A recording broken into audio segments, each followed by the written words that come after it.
three types of breech delivery. One is spontaneous breech delivery, one is assisted breech delivery, when the efforts from the mother and the obstetrician is 50% each, and the other is breech extraction. You know the different indication of breech extraction. Let us focus on the assisted breech delivery. So what are the principle of assisted breech delivery? There are three no's in the principle of assisted breech delivery. The first no is never be in a hurry.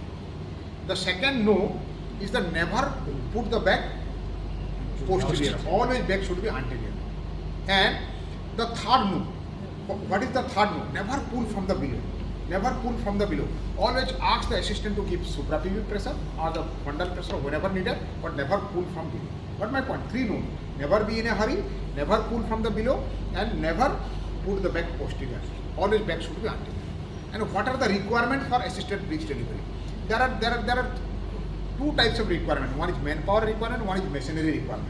So in the manpower section, you got to three manpower, very important three manpower. The first one is a good assistant. The second one is the anesthesiologist, because during the assisted breech delivery, you may land in trouble, you may require intravaginal manipulation, you may require sedation, you may require anesthesia. So anesthetist should be there in the labor room. And the third one, the most important, is the neonatologist, because after the assisted breech delivery, there is chances of birth asphyxia. Neonatologist should be there to, assist you and to resuscitate the fetus.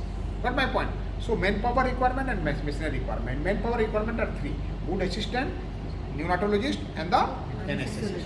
What are the machinery requirement? In the machinery requirement, the most important is the episiotomy shed, because you require a big episiotomy. Why big episiotomy is required? Because a big episiotomy will straighten the birth canal. Number one, it facilitates the intravaginal manipulation during the assisted breech delivery, and number three, also it prevents the cord compression. So big episiotomy is mandatory in case of assisted breech delivery. And what are the other things required? At the episiotomy set, apart from the episiotomy set, you require one neonatal resuscitation set, starting from the mucous sucker to the ambu bag, then to the with the oxygen, with the intubation set, with the batteries and all. So one neonatal resuscitation set should be kept ready before you are going for the assisted breech delivery. And the third machinery requirement is a pair of forceps, because you do not know there will be arrest of head in the mid cavity during the delivery of the aftercoming head of the breech.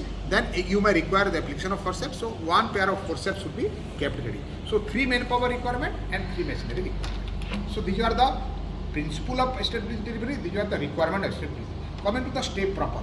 Now when the mother goes into the second stage of the labor, when the anterior buttock is seen through the introitus, bring the mother to the edge of the table in the lithotomy position.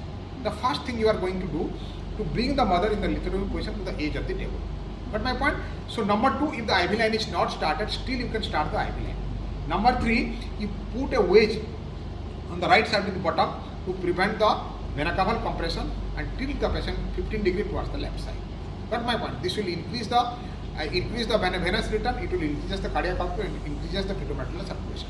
Got my point? Now, so these are the three things you are going to do at the beginning. Now, then you ask your assistant to scrub your hand. Ask yourself to should scrub the hand and be ready for the assisted breech delivery. At the beginning, first you do the vulvovaginal painting. And put on the drop sheet as required, and put a nail cap to drain the bladder.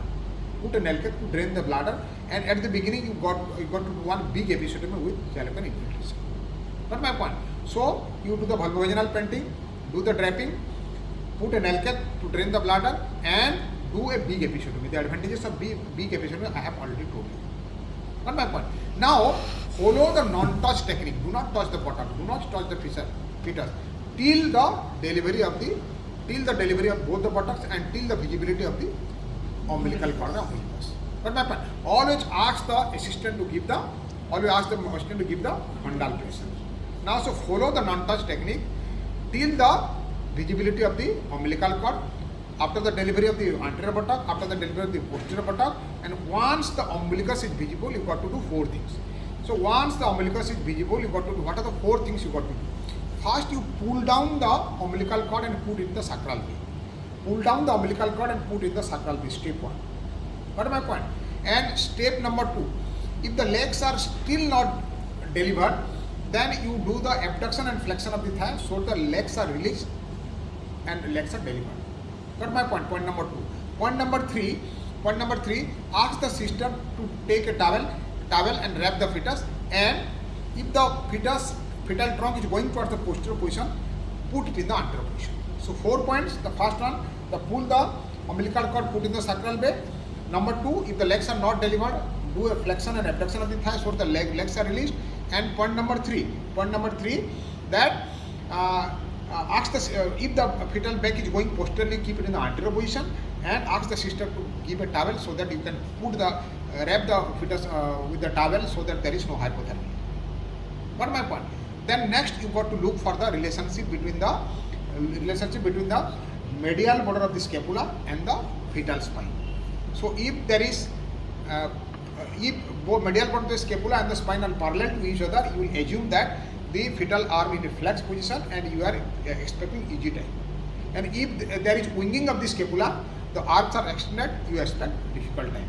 Now if you are lucky, that means the medial border of the scapula and fetal spine are parallel to each other, then you ask the assistant to give fundal pressure. First you can see the angle of the scapula being delivered, then gradually see the scapula, you can see the angle of the you can see the elbow joint, and wait till the visibility of the axilla. Once the axilla are visible, you hook down the elbow and deliver the arm. May it do the anterior one or may it do the posterior one according to the situation. So once the axilla is visible, then you hook the elbow to release the arm. Got my point? Now once the arms are delivered, allow the fetus to hang by its own weight. Allow the fetus to hang by its own weight.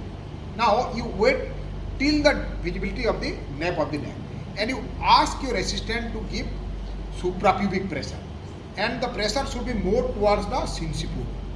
This pressure on the sinciput will make the head more flexed, and so that a lesser diameter of head can be seen and engaged. Got my point? Now once the nape of the neck is visible, you catch hold the fetus with the right hand with index finger in between, make a steady traction, and swung the fetus following a wide arch, swung the fetus in upward and forward direction following a wide arch, and release the chin of the fetus with your left hand and complete the delivery. Got my point? This is assisted breech technique.